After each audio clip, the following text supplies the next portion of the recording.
Where was all this love and affection then? ये तीखा सवाल दिल्ली हाई कोर्ट में सुनवाई के दौरान एक्ट्रेस करिश्मा कपूर पर उठाया गया। दरअसल ये पूरा मामला करिश्मा कपूर, उनके मृत पति संजय कपूर और प्रिया सचदेव कपूर, जो संजय की दूसरी पत्नी हैं, उनसे जुड़े प्रॉपर्टी विवाद का है। हाल ही में दिल्ली हाई कोर्ट में करिश्मा कपूर और प्रिया सचदेव कपूर के वकीलों की प्रोसीडिंग के दौरान बहस हो गई। Hello, just because please don't interrupt me. I am not used to interruption. Well, you should get a taste of your own medicine then, and don't shout at me. Please don't shout at me. ये बहस संजय कपूर की लगभग 30,000 करोड़ रुपए की संपत्ति को लेकर चल रही कानूनी लड़ाई के दौरान हुई। इस विवाद की जड़ संजय कपूर से जुड़ी है, जिनकी अचानक मौत हो गई। दरअसल संजय कपूर, जो दुनिया की सबसे बड़ी ऑटो कंपोनेंट कंपनियों में से एक सोना कॉमस्टार के चेयरमैन थे, उनकी 12 जून 2025 को इंग्लैंड में एक पोलो मैच के दौरान मौत हो गई। आधिकारिक तौर पर उनकी मौत को हार्ट अटैक बताया गया। संजय की निजी जिंदगी भी हमेशा चर्चे में रही। उन्होंने 2003 में करिश्मा कपूर से शादी की थी, लेकिन 2016 में दोनों का तलाक हो गया। इस शादी से उनके 2 बच्चे हुए, समायरा जो 20 साल की हैं और कियान जो 15 साल के हैं। बाद में 2017 में संजय ने प्रिया सचदेव से दूसरी शादी की और उनका एक बेटा है, अजैरियस, जिसकी उम्र केवल 6 साल है। संजय की मौत के बाद प्रिया सचदेव ने एक विल यानी वसीयत कोर्ट में पेश की, जिसमें दावा किया गया कि संजय ने अपनी पूरी संपत्ति उन्हें सौंप दी थी। लेकिन करिश्मा कपूर के बच्चों ने इस विल को पूरी तरह नकली और संदिग्ध बताया।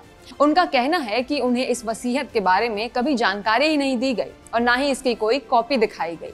उनके मुताबिक ये विल बेहद सस्पिशियस सर्कमस्टांसेस में सामने आई है। इसी वजह से समायरा और कियान ने कोर्ट में याचिका दाखिल की और अपने पिता की संपत्ति में 5वां हिस्सा मांगा। समायरा ने अपनी मां करिश्मा कपूर को अपना general power of attorney holder बनाया है। इसका मतलब करिश्मा उनकी तरफ से कोर्ट में केस लड़ सकती हैं, कानूनी दस्तावेज साइन कर सकती हैं, जबकि कियान नाबालिग है, इसलिए करिश्मा उनकी लीगल गार्जियन है। वहीं दूसरी तरफ प्रिया सचदेव का कहना है कि वो संजय की विधवा पत्नी है, यानी इस मुकदमे का कोई आधार ही नहीं है। उनके वकील राजीव नायर ने कोर्ट में कहा कि करिश्मा और संजय का रिश्ता पहले ही एक बेहद कंट्रोवर्शियल सिचुएशन के साथ खत्म हो चुका था। उन्होंने व्यंग भरे अंदाज में कहा, Where was all his love and affection then? प्रिया ने यह भी तर्क दिया कि करिश्मा के बच्चों को पहले ही लगभग 1900 करोड़ रुपए का फायदा आरके फैमिली ट्रस्ट से मिल चुका है। उनके शब्दों में ये सब रोना धोना क्यों? इस केस के दायर करने से 6 महीने पहले ही प्लेंटिफ्स को ट्रस्ट से 1900 करोड़ मिल चुके हैं। उन्हें और क्या चाहिए? ऐसा तो नहीं कि वो सड़क पर छोड़ दिए गए हों। संजय कपूर के नाम से एक फैमिली ट्रस्ट है, जिसे आरके फैमिली ट्रस्ट कहा जाता है। हालांकि करिश्मा के बच्चों का कहना है कि ये 1900 करोड़ रुपए केवल ऑन पेपर हैं, क्योंकि इन पर एक्चुअल कंट्रोल पूरी तरह प्रिया सचदेव के पास है। बच्चों के मुताबिक उन्हें इस ट्रस्ट की संपत्ति का कोई एक्चुअल एक्सेस नहीं मिला है। इसी आधार पर वो दावा कर रहे हैं कि ये वसीयत और प्रिया के दावे दोनों ही झूठे हैं। अब इसी विवाद पर हाई कोर्ट में 10 सितंबर को सुनवाई चल रही थी, जिसका माहौल इतना गर्म हो गया कि दोनों सीनियर एडवोकेट महेश जेठमलानी, जो करिश्मा के बच्चों का प्रतिनिधित्व कर रहे हैं, और राजीव नायर, जो प्रिया सचदेव का पक्ष रख रहे हैं, एक दूसरे पर चिल्लाने लगे। ये पूरा वाकया बार एंड बेंच द्वारा शेयर किए गए 21 सेकंड के वीडियो में भी दर्ज हुआ। इस दौरान जेठमलानी ने नायर से कहा, don't shout at me, have some courtesy, जिस पर नायर ने जवाब दिया, don't interrupt me, I am not used to interruptions. और इसके बाद जेठमलानी बोले, you should get a taste of your own medicine, I am not a pushover. इस विवाद में अब सिर्फ करिश्मा कपूर, उनके बच्चे और प्रिया ही नहीं, बल्कि संजय कपूर के अन्य रिश्तेदार भी शामिल हो गए। उनकी बहन मंदिरा कपूर स्मिथ ने करिश्मा के बच्चों का समर्थन करते हुए कहा कि अब परिवार को सच्चाई और पारदर्शिता सामने लानी चाहिए। वहीं संजय की मां रानी कपूर ने भी प्रिया द्वारा पेश की गई वसीयत को चुनौती दी। उनका आरोप है कि उनकी लगभग 10,000 करोड़ रुपए की संपत्ति उनसे छीन ली गई और अब उनके पास एक छत तक नहीं बची। वो कोर्ट में ये भी बताती हैं कि उन्होंने प्रिया को 15 से ज्यादा ईमेल भेजी, लेकिन कोई जवाब नहीं मिला। उन्होंने अदालत में कहा, इसमें कुछ बेहद अशुभ और गलत है। शादी के सिर्फ 3 महीने के भीतर ही सब कुछ चला गया। आज मेरा बेटा मुझे ऐसी हालत में छोड़कर चला गया है कि मेरे सिर पर छत तक नहीं है। इसी बीच इन्वेस्टिगेशन में एक और बात सामने आई। नए दस्तावेजों से पता चला कि संजय कपूर करिश्मा कपूर और बच्चों की पोर्चुगीज सिटीजनशिप लेने में मदद कर रहे थे।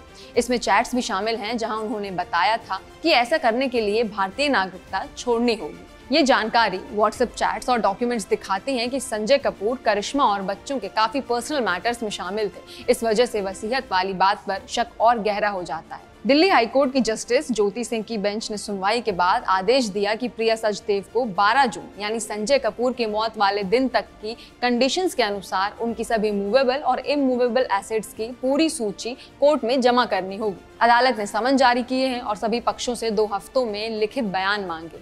इसके बाद 1 हफ्ते में उन बयानों पर प्रतिक्रिया दाखिल करनी होगी।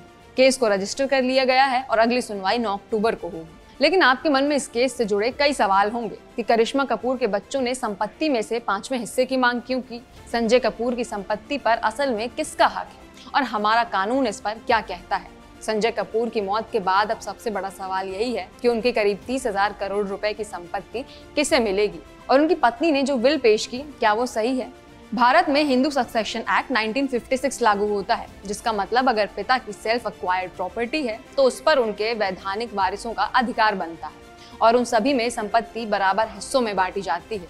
संजय कपूर की मौत के बाद उनके लीगल इनहेरिटर हैं उनकी विधवा पत्नी प्रिया सचदेव कपूर, उनके बेटे कियान राज कपूर, उनकी बेटी समायरा कपूर, बेटा अजायरिस जो प्रिया और संजय का बेटा है, और माँ रानी कपूर। अब अगर प्रिया द्वारा पेश की गई विल वैलिड साबित होती है तो पूरी संपत्ति उन्हीं को मिलेगी, लेकिन अगर विल इनवैलिड साबित होती है तो हिंदू सक्सेशन एक्ट के तहत संजय कपूर की प्रॉपर्टी सभी लीगल इनहेरिटर्स में बराबर बांटी जाएगी।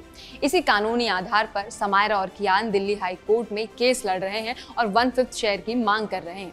वहीं करिश्मा कपूर का इस संपत्ति पर कोई लीगल राइट नहीं है। डाइवोर्स के बाद पत्नी को एलिमनी मिलती है जो एक 1 टाइम सेटलमेंट अमाउंट होता है या मंथली मेंटेनेंस भी हो सकता है। इसीलिए इस मामले में करिश्मा कपूर के बजाय उनके बच्चों ने लीगल वारिस होने के नाते कोर्ट में याचिका दायर की और अपने हिस्से की मांग की है। इस केस की अगली सुनवाई 9 अक्टूबर 2025 को दिल्ली हाई कोर्ट में तय की गई है। इस मामले पर आने वाले सभी अपडेट हम आप तक जरूर पहुंचाएंगे। ऐसी जानकारी के लिए देखते रहिए जस्ट।